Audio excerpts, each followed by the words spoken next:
4:23 in the morning. Trauma Bay 4 at Seattle General in Norfolk, and the construction worker called Marcus Powell stopped breathing. His trachea was crushed. A steel beam from a collapsed scaffolding had caved in the front of his neck like a failed experiment in physics. He'd arrived in full respiratory arrest, his chest heaving with the desperate, useless motion of a man trying to breathe through a destroyed airway. The attending physician, Dr. Reeves, had called for intubation. Standard protocol. Textbook procedure. Except Marcus Powell didn't have a textbook airway anymore. Hannah Clarke stood at the edge of Trauma Bay 4, watching Dr. Reeves position the laryngoscope for the third time. His hands trembled slightly. The surgical resident beside him shifted his weight, eyes darting between the monitor and the attending's face. O2 sat was falling. 87. 84. The ventilator bagged Marcus's lungs with mechanical precision, but it wasn't working. The airway was too destroyed. A tube wouldn't fit through the damage. The room held its breath with the patient. Dr. Reeves withdrew the scope. Sweat had formed on his upper lip.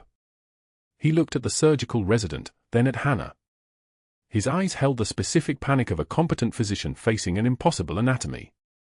"We need an emergency surgical airway," he said. "Call ENT.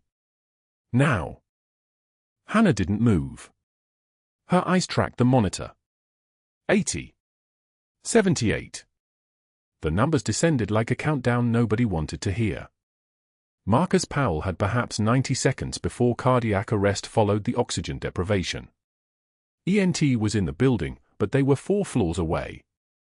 The elevator at 4:23 a.m. moved like a wounded animal. She opened her mouth. Closed it. The tremor wasn't fear, it was restraint. Hannah had spent 18 years as a civilian, and she'd honored that choice with everything she had. She'd changed her name, changed her life, changed the way she moved through the world. She'd locked her trauma shears in her locker and promised herself they would stay there. Just a nurse. That's what she wanted. That's what she'd earned. A quiet life where the only people she had to save were the ones who came through Seattle General's emergency doors, where the stakes were medical and not geopolitical, where the only blood on her hands was from trauma, not from. 74. Hannah was already moving. She didn't remember deciding. Muscle memory was a terrible thing, it operated on its own timeline, its own authority. She pushed past the surgical resident with 2 words, "Move back." Her hands didn't shake. The locker was 12 steps from Trauma Bay 4. She knew because she'd counted the distance every single day for 6 months, the way you count the distance to something you don't want to approach but can't afford to ignore. Her locker combination was 14-27-3. The dial spun under her fingers like she'd opened it this morning, this week, this year, like it hadn't been 3 months since she'd even touched the lock. The trauma shears sat exactly where she'd placed them. Stainless steel, perfectly maintained, the engraved callsign catching the fluorescent light like a confession. 8 seconds back to the bay. She was moving faster now, her stride eating distance with the efficient economy of someone whose body had been trained in crisis management before her mind had learned how to doubt it. The antiseptic smell of the hospital suddenly smelled like something else, like dust and diesel fuel and mountains where oxygen grew thin enough to kill you slowly. She pushed the sensory memory away with the same practice mental discipline that had kept her alive in places she didn't allow herself to think about. 62. Dr. Reeves was still standing at Marcus Powell's head when Hannah arrived. She didn't ask permission. "Scalpel," she said. Someone, the resident, probably, handed her one automatically. Her fingers felt the blade's weight, felt the angle, felt the moment where hesitation would cost a man his life. "What are you?" Reeves began. Hannah was already making the incision. 2 centimeters, clean, through skin and subcutaneous tissue, directly through the cricothyroid membrane. The anatomy was burned into her muscle memory from 1,000 clinical scenarios, from 10,000 hours in places where there was no backup, no consultation, no time for anyone else to catch up to what your hands already knew. The scalpel came out. The trauma shears went in. The handles fit her palm like they'd never left. She spread the blades, felt the tissue part, heard the small wet sound of the membrane separating. The airway opened beneath her hands like a door no one else had found. She positioned the 4.0 tube, she knew the size without asking, the muscle memory again, that terrible authority her body carried, and threaded it into position. One breath. The monitor's beep changed. Not the false rhythm of a bagged patient. Real breathing. Spontaneous respiratory effort. The ventilator adjusted automatically, responding to the air exchange it now had to work with. 40 seconds from incision to stable airway. O2 sat began climbing. 88. 92. 96. The numbers rose like a clock running backward toward life. Marcus Powell's chest expanded with real oxygen. His color began to change from that terrible shade of gray-blue back toward something that resembled human. His pupils, dilated and fixed, remained unchanged. Neurological damage was inevitable at this point, but at least now he had a chance at life, even if that life would be different, difficult, forever marked by a steel beam and a nurse who'd broken a promise to herself. The shears came out of Hannah's hand and dropped onto the sterile field with a soft metallic sound. Her fingers uncurled from the handles automatically. The call sign on the blade caught the overhead light one more time before Dr. Reeves placed a gauze pad over the fresh cricothyrotomy, his hands moving with the shock response of someone who'd just watched something impossible resolve itself in 40 seconds. "Trauma shears," Hannah said. Her voice was level. "From my locker." She didn't wait for a response. She turned away from Trauma Bay 4 with the same economical movement she'd used to approach it, stepping out of the bay with her shoulders squared, her breathing controlled, her face arranged in the expression of serene competence that had carried her through 6 months at Seattle General without drawing attention. But the attention was already drawn. She could feel it like a change in air pressure, the eyes of 3 nurses, the surgical resident, an anesthesiologist who'd been standing silently in the corner. They weren't looking at her the way they'd looked at her 6 months ago. They were looking at her the way combat medics look at other combat medics, with the recognition of someone whose hands had done things that required training that didn't come from civilian nursing school. Hannah returned to her locker at 4:31 a.m. The shears she returned to the leather pouch where they lived. The call sign on the blade, the one that read Dharma in precise military lettering, she covered with her palm once, just once, as if she could press it back into invisibility through sheer force of will. In Trauma Bay 4, Marcus Powell's vital signs stabilized completely. His blood pressure, which had been crashing at 68 systolic, climbed to 94. His heart rate dropped from the tachycardic 142 down to 108 and continuing to normalize. The trauma surgeon arrived from upstairs 14 minutes too late to find a surgical emergency that had already been resolved. Dr. Reeves stood at the bedside, still in his gloves, still processing what had happened in the 40 seconds that separated death from survival. At 5:07 a.m., Dr. Hargrove arrived for his morning rounds, an unusual habit for the hospital administrator, one that suggested his night inspection had led him to conclusions that kept him awake.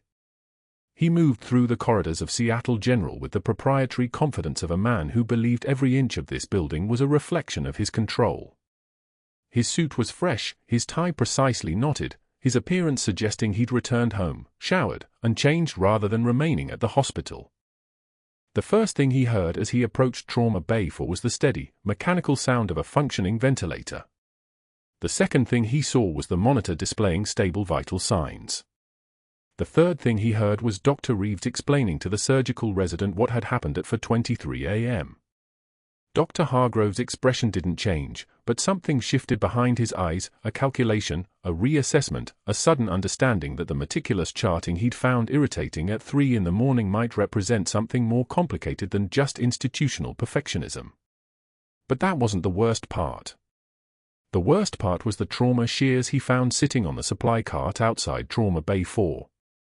Hannah had meant to return them to her locker with discretion, but in the chaos of the post-emergency protocol, she'd left them exposed for exactly 90 seconds, long enough for someone moving through the bay to notice them.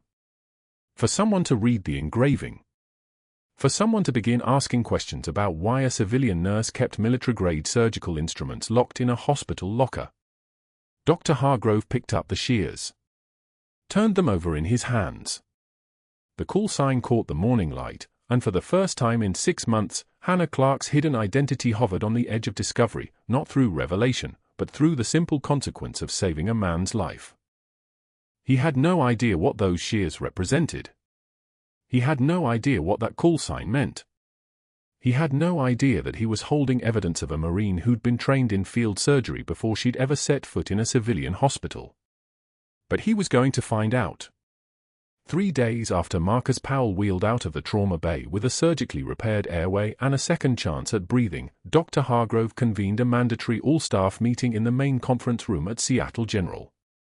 The room smelled like stale coffee and the particular exhaustion that comes from working a 12-hour shift without a break. 37 nurses and physicians crowded around the polished mahogany table, their shoulders slumped, their eyes tracking the administrator with the wary attention of prey sensing a predator's mood shift. Hargrove stood at the head of the table wearing a charcoal suit that cost more than most of his staff earned in a month. His tie was silk. His cufflinks were platinum. He had the bearing of a man who had never once doubted his right to occupy the space he inhabited. He smiled, not a warm smile, but the smile of someone about to announce a game he'd already decided everyone would lose.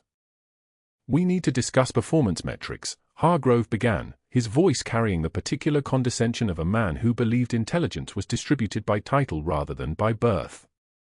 "Specifically, our night shift documentation." He let the silence hang for 3 beats. "Someone on our team has developed a charting style I can only describe as excessive. Obsessive, even. Military precision applied to a system that doesn't require it." His eyes found Hannah at the far end of the table. They locked onto her like a targeting system. "In fact, I'm willing to make a small wager with this room. I believe our newest night nurse will realize within 1 week that healthcare isn't the same as combat operations. That civilian life doesn't accommodate her particular." He paused, selecting the word with surgical care. "Style. I believe she'll quit before the audit cycle completes." Several staff members shifted in their seats. A resident studied his coffee. A charge nurse cleared her throat and looked away from Hannah's face. Hannah sat motionless. Her hands rested flat on the table. Her breathing remained even. Her eyes didn't register anger or hurt or fear, they registered nothing at all, which was far more unsettling than any visible reaction would have been. She counted to 3 in the silence. 1001. 1002. 1003. Then she stood, gathering her notebook and pen with the kind of controlled precision that made every eye in the room track her movement. "I've seen braver men bleed out quietly," she said. Her voice was low, nearly conversational, which made it more devastating than if she'd shouted. It was the voice of someone who had witnessed courage fail in real time and found it unremarkable. "I've watched them understand their own inadequacy in their final seconds of consciousness. It's a particular kind of silence." She turned and walked toward the door with measured steps, her spine straight as a loading ramp, her footfalls barely registering against the tile floor. The room remained absolutely still until the conference room door closed behind her with a soft, definitive click. Hargrove's smile had frozen. His jaw worked silently. He had expected tears, resignation, anger, anything that would validate his certainty. Instead, he had received his own reflection, and it was not a kind mirror. The next afternoon, the cafeteria was a controlled chaos of shift changes and overlapping schedules. 40 staff members occupied the tables in the rectangular space, the air heavy with the smell of institutional food, overcooked vegetables, chicken broth, the antiseptic undertone of hospital cleaning solution.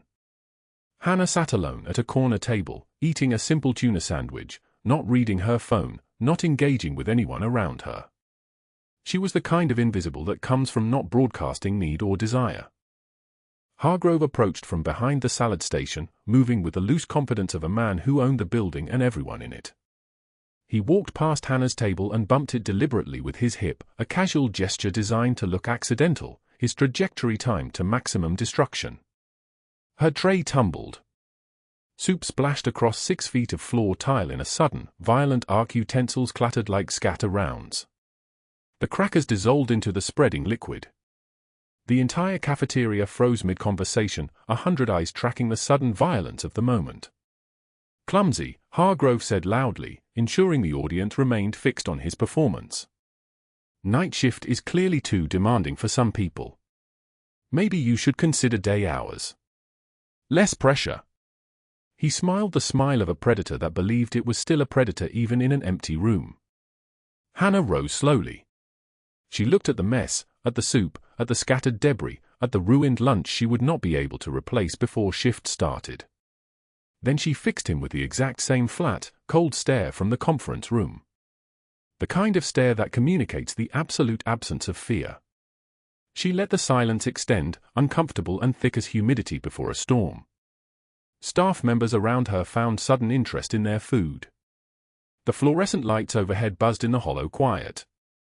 "I've held intestines in place with worse hands than these," Hannah said quietly. Her voice was perfectly even, perfectly controlled, perfectly surgical.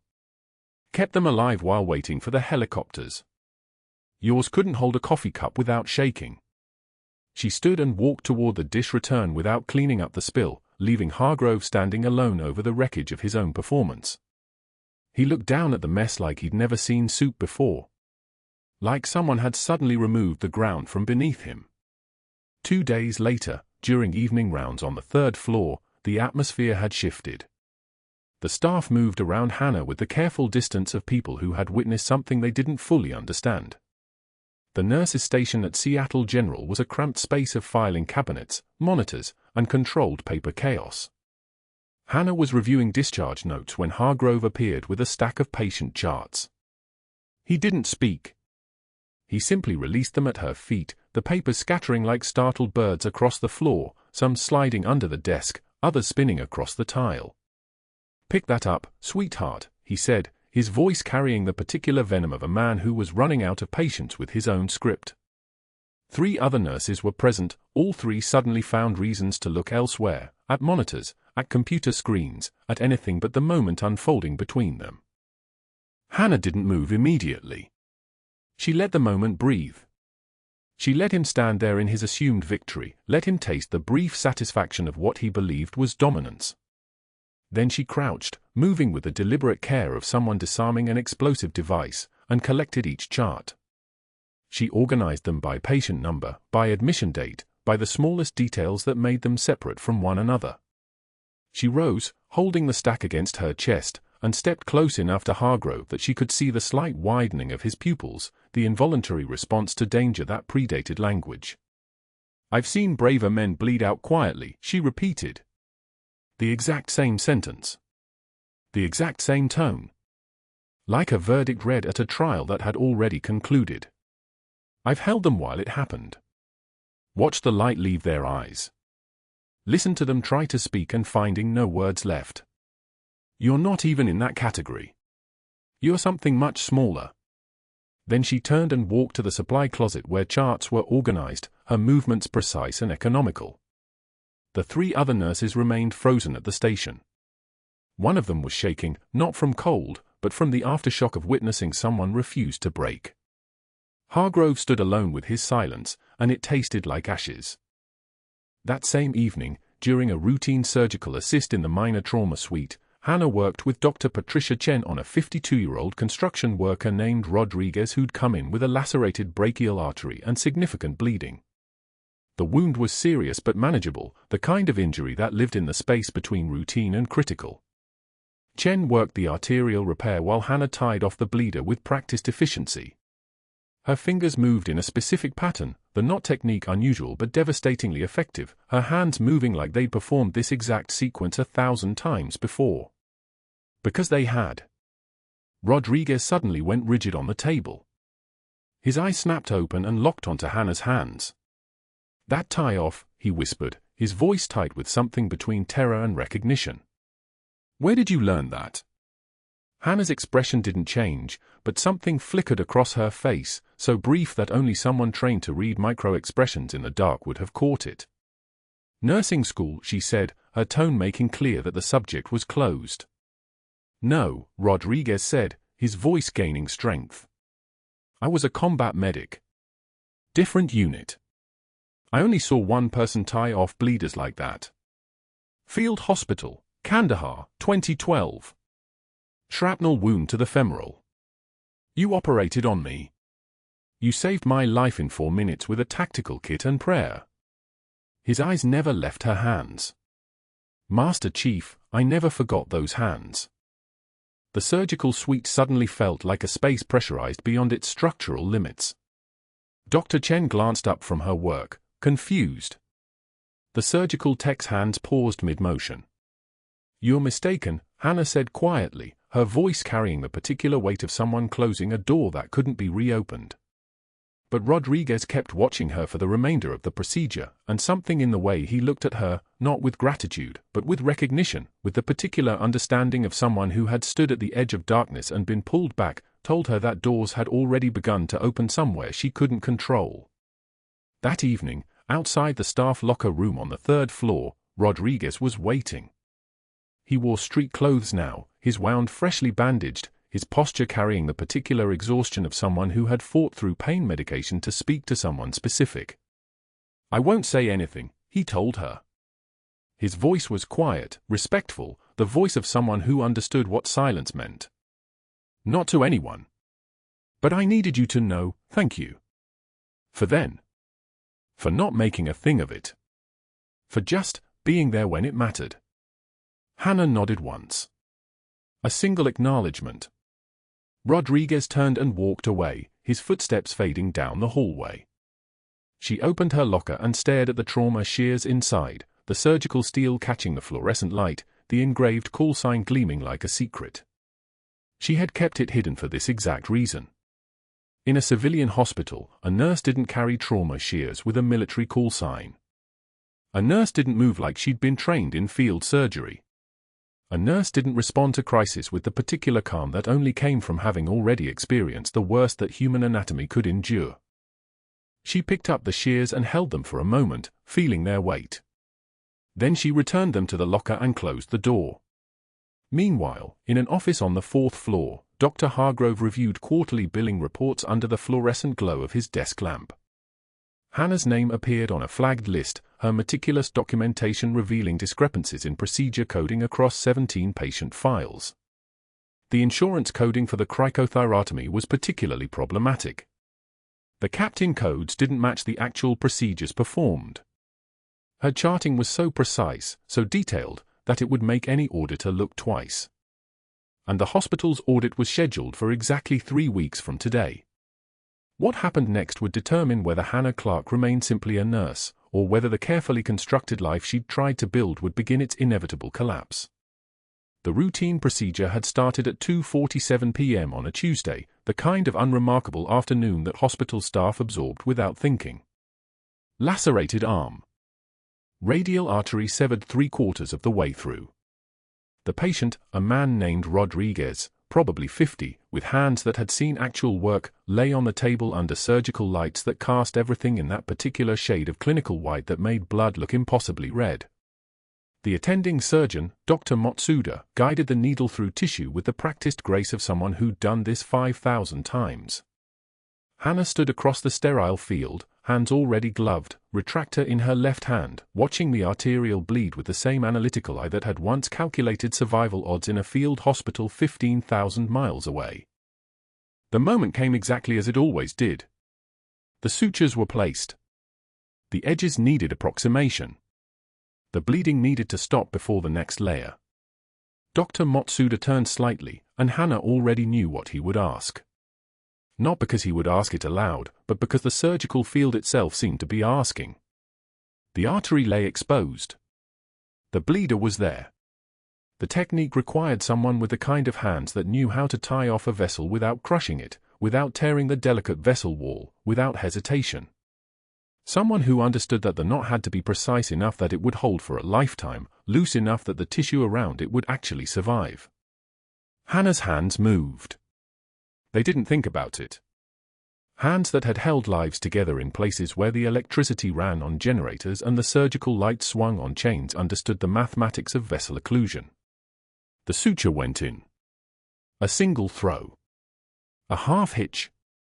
The kind of knot that gets tied in darkness by feel, by pressure, by the muscle memory of having done it when your hands were shaking from adrenaline and someone was bleeding out on a stretcher that had no wheels. The knot tightened. The artery sealed. The bleeding stopped. Dr. Matsuda said nothing. He didn't need to. The field had spoken. The procedure continued. 2 more layers. Skin closure. Dr. Matsuda stepped back, satisfied. The surgery had taken 43 minutes. Nothing unusual. Nothing remarkable. Just the quiet work of skilled people who understood that healing was a technical discipline and chaos was the enemy of precision. The surgical nurse began prepping the room for the next case. Hannah stripped off her gloves, deposited them in the biohazard container, and turned toward the door. She had charting to update. She had another patient waiting. She had the kind of day that stretched forward with the weight of routine. And that's when Rodriguez spoke. The patient's voice came from behind her as she was at the door, and it was barely a whisper, but it carried the weight of someone who had just seen something they thought they'd never see again. Master Chief. The word hung in the air like a question mark shaped like a name. Hannah stopped. Her hand was still on the door frame. The surgical lights hummed their mechanical frequency. Somewhere down the corridor, a cardiac monitor beeped its steady rhythm. She turned back slowly, and Rodriguez was looking at her with eyes that had shifted from sedation to something else, a sudden crystalline clarity that only comes when you've just recognized someone you thought was dead. Kandahar, Rodriguez whispered. 2012, Summer Offensive. You operated on me. I remember exactly how you tied that knot.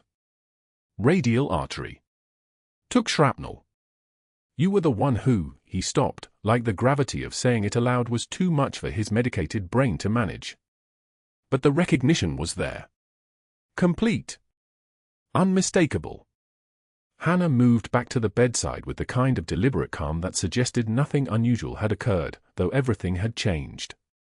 She kept her hand on the side rail, her expression neutral, her voice low enough that only he could hear. You came in with Charlie Platoon. GSW to the left biceps. Arterial spray. You kept applying pressure while your corpsman was working on your squad leader. She paused. You're going to be fine. That artery heals cleanly. You've had 15 years to prove it. Rodriguez's eyes watered. Not from pain. From something else entirely, the shock of standing on the edge of a memory so vivid it had just stepped back into his present. I didn't know you were here. I've been coming to Seattle General for 3 years. Never. He trailed off. Why didn't anyone mention you? Why wasn't your... He stopped again, and Hannah understood exactly what he was about to ask. Why wasn't your name on anything? Why wasn't your service mentioned? Why did a trauma nurse exist in the hospital like a shadow that nobody talked about? Because that's not who I am anymore, Hannah said. Her voice was quiet. Even. The kind of voice that closes doors. You get patched up. You go home. You remember that someone helped you. That's enough. She adjusted his fur line, checked his dressing with the efficiency of someone who had done this exact task 1,000 times. The surgeon did good work today. Follow his discharge instructions. Physical therapy in 6 weeks. No heavy lifting until 8. Were you? Rodriguez started, but Hannah had already moved toward the door. Get some rest, she said. The anesthesia makes people talk. It wasn't quite a command, but it carried the weight of one. Not unkind. Not dismissive. Just absolute. She didn't wait for a response. She walked out into the corridor where the afternoon light slanted through the windows at that particular angle that meant the sun was moving toward evening. Her hands were steady. Her breathing was controlled. But something inside her had shifted, like tectonic plates moving under the surface, invisible but consequential. Someone knew. Someone had just looked her in the eye and seen the entire history she'd been trying to leave behind. The charting could wait. Hannah found herself walking toward the locker room without having consciously decided to go there. The trauma shears sat in her locker exactly where she'd left them after the cricothyrotomy, after she'd washed Marcus Powell's blood from the engraved callsign, after she'd placed them back in the container with the kind of ritual that suggested putting something back where it belonged. She stood in front of the locker for 30 seconds without opening it, just looking at the closed door. Rodriguez's words kept echoing. "You operated on me in Kandahar." Not a question.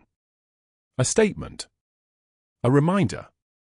A connection that couldn't be untied the way you tied off an artery, with precision and intention and the assumption that it would hold forever without anyone needing to know it was there. She should have felt something. Fear, maybe. Or the weight of a secret being less secret than it had been an hour ago. Instead, what she felt was a strange kind of clarity, like someone had just focused a lens that had been slightly out of adjustment for years.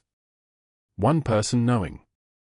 One person who understood exactly what she'd done in that surgical field and understood also the meaning of hands that moved with that particular kind of efficiency, that particular kind of certainty that only came from having practiced in a place where the consequences of imprecision were measured in bleeding out. The locker room smelled like antiseptic and the faint chemical residue of a space that had seen 1,000 moments of transition, people stepping out of their outside lives and into scrubs, or stepping out of scrubs and back into the world. Hannah closed her eyes for a moment. Tomorrow she would see Dr. Hargrove in the hallway. Tomorrow the audit would be one day closer. Tomorrow the careful architecture she'd built, the quiet nurse at Seattle General, the woman with steady hands and no history worth mentioning, would be exactly what it had always been. A story that worked fine as long as no one was paying close attention. But Rodriguez had been paying attention.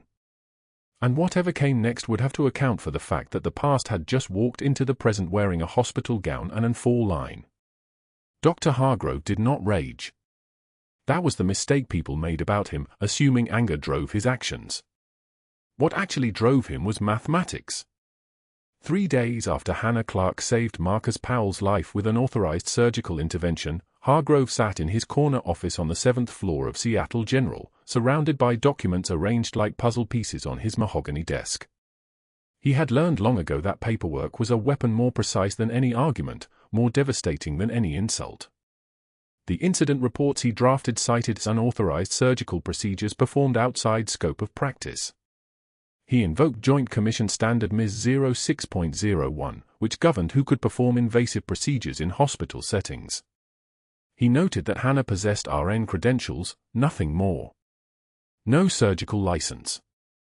No trauma certification on file.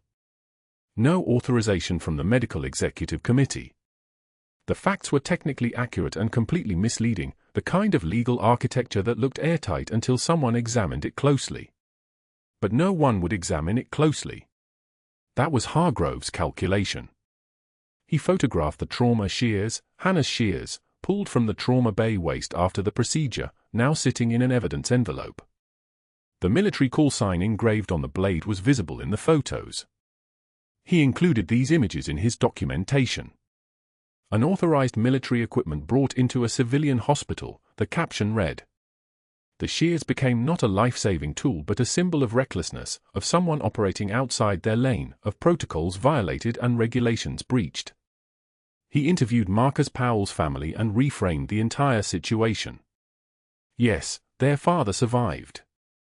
But survival, he explained to them gently, did not excuse protocol violations. What if something had gone wrong, he asked. What if she had hit an artery? He constructed a narrative where Hannah Clarke was a liability masquerading as a hero, where her quick thinking was actually dangerous improvisation, where the outcome had been lucky rather than skillful. By day 3, he had 40 pages.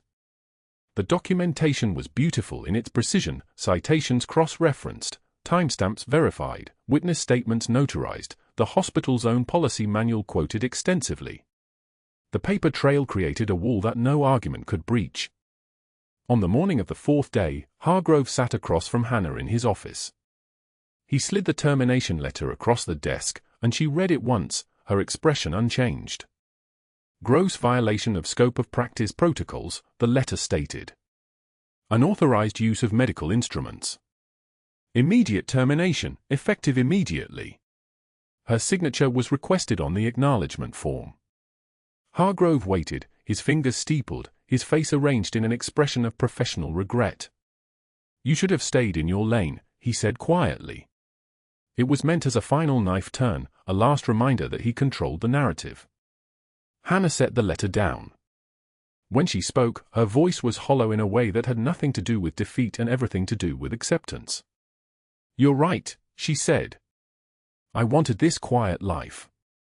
I wanted to be just a nurse. Maybe I was never going to be allowed that." She signed the acknowledgement form with the same precise handwriting that had filled out medical charts for 7 years, collected her belongings from her locker, the trauma shears going into her personal bag, and walked out of Seattle General without looking back. Hargrove watched her go, satisfied. He had won. The narrative was his. The hospital was protected. The woman who had threatened his entire scheme was gone. He did not yet understand that he had just activated a chain of events that would end his career. 3 days later, at 10:15 on a Tuesday morning, Hannah Clarke sat in a waiting room at the VA hospital in downtown Norfolk, holding intake paperwork for insomnia treatment. The waiting room was crowded with veterans in various states of broken. A former Army Ranger with a prosthetic leg sat to her left, wearing a T-shirt from Fort Benning. A Marine in his 60s occupied a chair by the window, checking the exits with the practiced precision of someone whose nervous system had never fully returned from Marja. A young woman with shrapnel scars along her left arm filled out her own paperwork. The fluorescent lights hummed above them all like a persistent ache that no medication could touch. Hannah recognized every element of this place because she had lived in spaces exactly like it after her discharge, after the years caught up with her, after the quiet life she wanted so badly had started to feel like a lie. The intake form asked about service history. She wrote a Master Chief Petty Officer, Medical Corps, Honorable Discharge in small, neat letters. The words looked small on the page. Insignificant.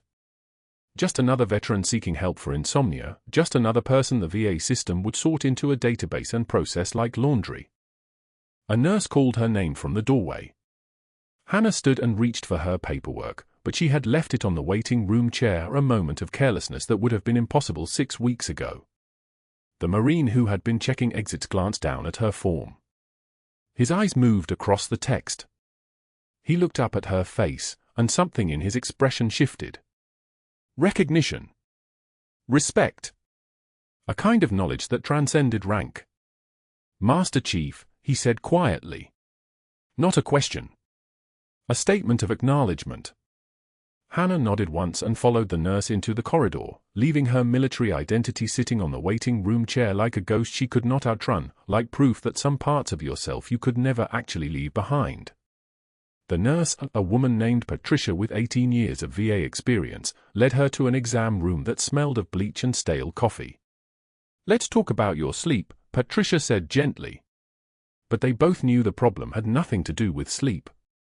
Meanwhile, in an office building 12 miles away, Dr. Hargrove was making a decision that would reshape his entire future. He had hired a private investigator to pull Hannah's military file, expecting to find a basic enlisted record that might support his narrative about an unqualified person overstepping their authority. What he received instead was a heavily redacted file that made his attorney go pale. Master Chief Petty Officer. Special Forces Liaison. Pages and pages of blackout text indicating classified operations. Dates that corresponded to Kandahar surgical units. The kind of file that suggested Hannah Clarke was not just a nurse but something substantially more. His attorney recommended he drop the matter, settle quietly, avoid any further legal engagement. But Hargrove made a different calculation. He called the NBC affiliate in Norfolk and offered an exclusive interview. Dangerous veteran playing surgeon at local hospital, he pitched. The angle was perfect: sympathetic concerns about patient safety, reasonable institutional protocols, a dramatic story about heroic doctors stopping a reckless woman from endangering lives. The interview was scheduled for 6 p.m. The studio was cool and professional. Hargrove sat across from anchor Rachel Torres, his expression arranged to convey grave concern. This nurse, Hannah Clarke, performed an unauthorized surgical procedure despite having no medical training beyond basic nursing. She brought military equipment into our hospital. We had to protect our patients. Torres nodded with the sympathy of someone who had never worked at trauma bay. And she was terminated. For patient safety, Hargrove confirmed. We can't have people playing doctor just because they have the studio's phone system lit up like fireworks. An incoming call. Torres touched her earpiece, her expression shifting slightly. She held up a finger to pause Hargrove mid-sentence. We have a caller. You're on the air. A woman's voice came through the speakers, older, steady, carrying the kind of authority that could not be manufactured. That's Master Chief Petty Officer Hannah Clarke, the caller said. The silence in the studio was immediate and total. I watched her perform that procedure. I was the attending surgeon. She didn't perform surgery. She saved a life that was already lost. Hargrove's face began to shift. The careful expression of professional concern was no longer adequate. Torres looked at her production team. Another hand was raised. We have someone here in studio, she said carefully. A nurse in scrubs stood from the audience, her hands trembling slightly as she held a printed file. 8 combat deployments. Kandahar Forward Surgical Unit. Navy Medical Corps. The nurse's voice shook. She wasn't playing doctor. She is a doctor. Battlefield Surgical Certification. Trauma Specialty Level. The file the nurse held was Hannah's personnel record, the kind of document that should never have been public, yet somehow had made its way into this woman's hands during her own VA appointment. The room went so quiet you could hear the air conditioning hum like a living thing. Hargrove's mouth opened. Nothing came out. His carefully constructed narrative was already disintegrating in real time, collapsing like a structure built on sand. Another phone line rang. Torres looked almost apologetic as she answered. We have another caller, sir, you're live. A man's voice, command presence absolute, the kind of authority that belonged in places where decisions involved life and death. This is Commander William Vasquez, SEAL Team 3. Master Chief Clarke served with my unit in operations I still cannot publicly discuss. She saved 17 lives. She earned 2 Silver Stars for Valor Under Fire. The Navy Cross for a field hospital extraction under enemy contact. The Distinguished Service Medal for surgical protocols that literally rewrote battlefield medical practice. Each medal was its own sentence. Each name was its own verdict. Her scope of practice, Commander Vasquez continued, is broader than anyone in that hospital understands. Hargrove was ash-white now. His hands gripped the armrests as though the chair might launch him into space. Torres did not give him time to respond. The phone system lit again. We have a final caller. Special Agent. Torres looked directly at Hargrove. Go ahead. This is Special Agent Jennifer Kwan, FBI. We've been investigating Seattle General's billing practices for 6 months. Master Chief Clarke's meticulous nursing documentation provided the evidence we needed to establish insurance fraud charges. Dr. Hargrove is currently under federal investigation. The line went dead. But the damage was not dead. It was only beginning. Dr. Hargrove's hands trembled as he pulled the file from the hospital's locked records room. His attorney had advised him to build a wrongful termination defense, to construct a paper trail so thick that nobody could touch him. But what he found instead was the thing that would bury him. The manila folder had her name typed across it in faded ink, E. Clarke, Hannah Marie.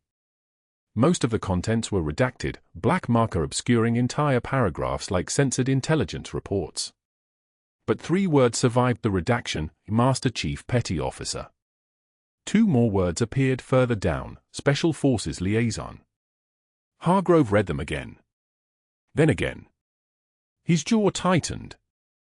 He'd been trying to destroy a nurse. She was something else entirely.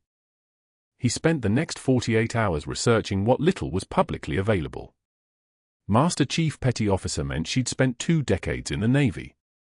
Special Forces liaison meant she'd worked with operators whose names would never appear in databases. The file had a timestamp from Kandahar, 2014. The same year she joined Seattle General's trauma unit. He made a decision that would cost him everything. He called the local news station and demanded airtime. If he couldn't control the narrative, he would at least speak first. He would paint her as unstable, as dangerous, as a veteran who'd crossed lines that couldn't be uncrossed. The station agreed. They always did when a hospital administrator called. The broadcast began at 6 o'clock on a Tuesday evening. Dr. Hargrove sat in the studio under bright lights that made his skin look waxy and false. He was smooth at first, practiced.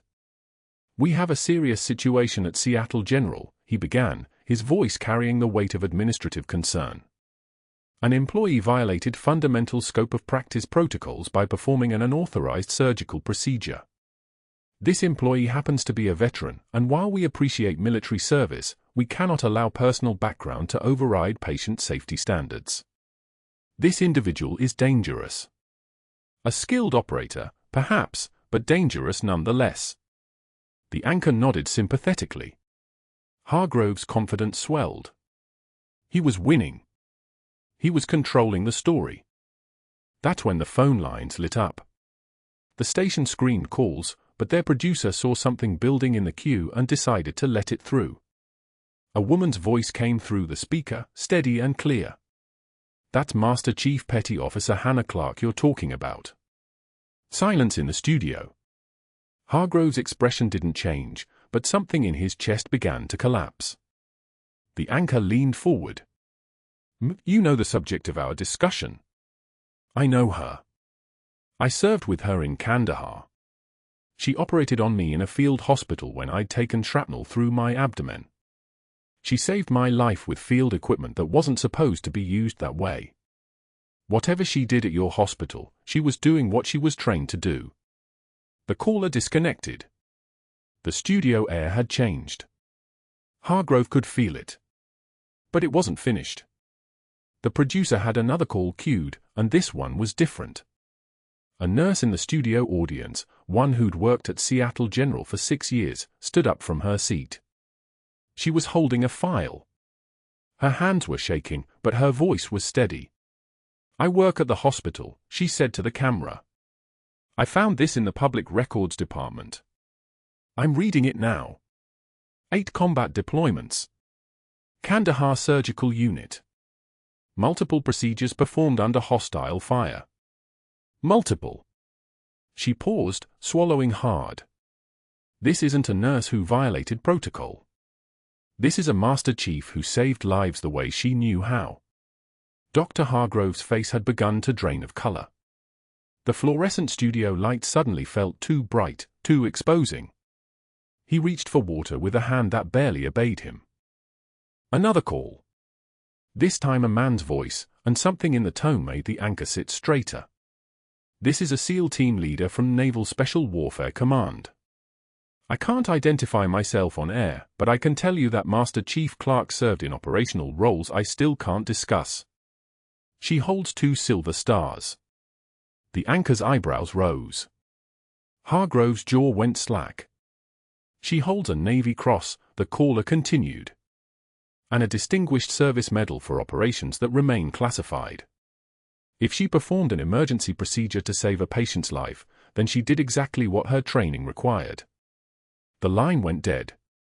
The silence in the studio lasted 3 full seconds. Nobody breathed. The camera stayed on Hargrove's face as the color drained completely, leaving him the shade of old paper. The anchor turned to him, and something in her expression had shifted entirely. She was no longer sympathetic. She was predatory. "Dr. Hargrove, it seems there's more to this story than your hospital disclosed." That's when the final call came through. This voice carried the unmistakable tone of federal authority. "This is Special Agent Morrison with the Federal Bureau of Investigation. We have been conducting an investigation into Seattle General's billing practices for the past 6 months. Master Chief Clarke's patient charting, specifically her meticulous documentation of dates, times, and procedures, provided the baseline evidence we needed to identify systematic fraud across 6 years of hospital operations. She didn't violate protocol. Your hospital did. Repeatedly. Our warrants will be served tomorrow morning at 7 a.m. The line disconnected. Dr. Hargrove sat frozen in the studio lights, his mouth half open, his expensive suit suddenly looking like a costume worn by an imposter. He had no words. There was nothing he could say that would change what had just been broadcast to 340,000 households in the Norfolk market. Federal agents arrived at Seattle General within 36 hours. They moved through the corridors with the efficiency of people who had done this before, 3 agents in dark jackets fanning out through the administrative wing, warrants in hand. They seized billing records, billing codes, authorization forms, supplier invoices. They interviewed nurses who confirmed they'd questioned the inflated procedure codes for months. They found shell companies where kickbacks from medical equipment manufacturers had been diverted. They reconstructed Hargrove's scheme in meticulous detail, 6 years of systematic fraud totaling $847,000 in inflated insurance claims and phantom procedures. Every discrepancy was documented. Every overcharge was time-stamped. Every lie had a date and an amount attached to it. Hannah Clarke's charts provided the truth baseline. Her notes were so precise, so detailed, so medically accurate that they made every fraudulent entry stand out like a stain on white cloth. A procedure coded for 3 hours when her note showed 40 minutes. Equipment listed that was never actually used. Specialist consultations billed that never occurred. Her integrity had been the mirror that reflected his dishonesty. By the end of the week, Seattle General's board had terminated Dr. Hargrove's employment immediately. His medical license entered emergency suspension review. His attorney negotiated a plea deal, 5 years federal prison, complete financial restitution, permanent license revocation. The fraud scheme collapsed like a house of cards, each layer of documentation exposing another crime. His assets were frozen. His house was seized. His reputation was destroyed across every medical network in the country. The interim hospital administrator called Hannah 3 days after Hargrove's arrest. The board voted unanimously to offer your reinstatement, the administrator said. Back pay. Full severance.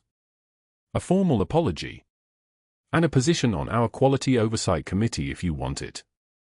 Hannah sat in her apartment, the trauma shears on the table in front of her, the engraved callsign catching the afternoon light. The shears that had saved a man's life. The shears that had nearly destroyed her career. She said yes, but with one condition. I come back as both, she told the administrator. Nurse and veteran. No more separation. 2 years passed. The quiet life Hannah wanted began to look different now, not smaller, but more honest. Rodriguez was hired as a physician assistant after completing his certification.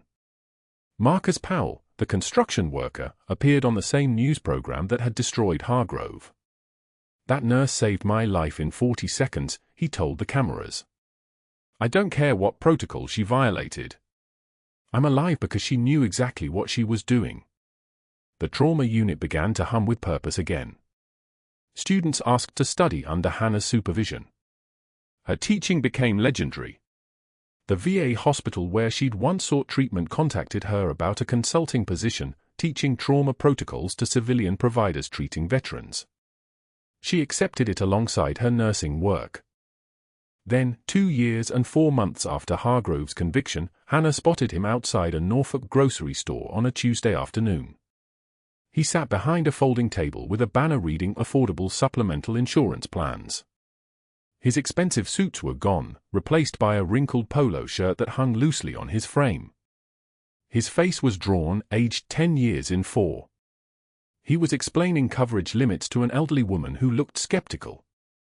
Hannah walked past carrying groceries, and their eyes met for 1 second. Recognition flashed across his face. Then shame. Then he looked down at his clipboard as if it could protect him from being seen. Hannah didn't stop. She didn't speak. There was nothing to say. The man had destroyed himself more completely than any external force ever could. That evening, Hannah worked the night shift at Seattle General, her trauma shears clipped openly to her scrubs, the engraved callsign catching the fluorescent light as she moved through the corridors. She passed the memorial wall near the main entrance, where Marcus Powell's family had mounted a photograph of him standing with his 2 daughters. The caption beneath read, "Saved by an angel in scrubs." Hannah paused for just a moment, touched the frame, then continued her rounds. Rodriguez was working the same shift now, coordinating a trauma case in Bay 3. They shared a quiet nod at the nurses' station, the nod of soldiers who'd served in different wars but understood the language of survival.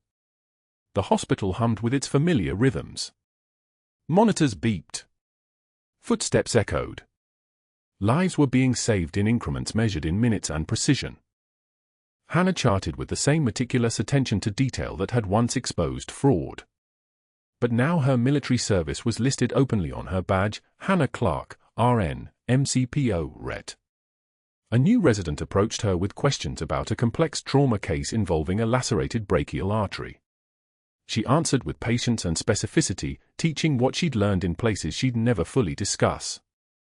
At 2:47 a.m., the exact time she once broke protocol to save a life, Hannah stood at the window overlooking Norfolk.